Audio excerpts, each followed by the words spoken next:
हम यहाँ पर गढ़ी खुदाबख्श में बीबी शहीद की 13वीं बरसी मनाने के सिलसिले में जमा हुए हैं।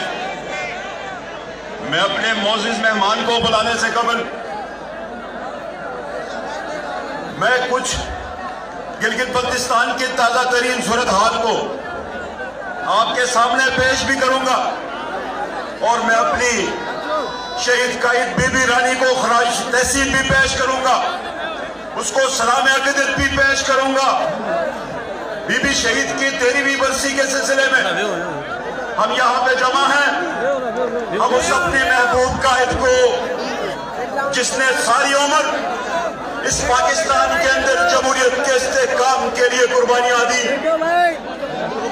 उसने अपने वालिद गिरामी की कुर्बानी दी, उसने अपनी माँ की भी कुर्बानी दी, अपने जानों की भी कुर्बानी दी और बिलाखिर उसने अपनी जात की भी कुर्बानी दी। लेकिन इनका दिल नहीं भरा। इस पाकिस्तान के अंदर जमहूरियत के ऊपर हमेशा शक खून मारता गया। ये हमेशा पाकिस्तान के अवाम को कमजोर करते रहे।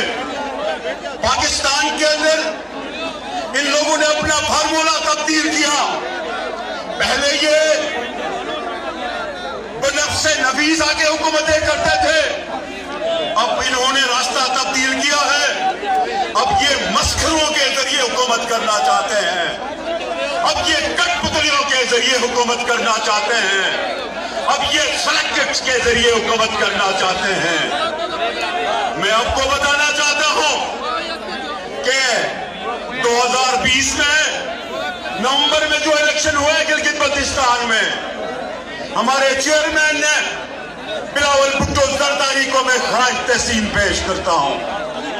उन्होंने गिलगित बल्तिस्तान के चप्पे चप्पे पे, कोने कोने पे गए, तहसीलों तक दौरे किए।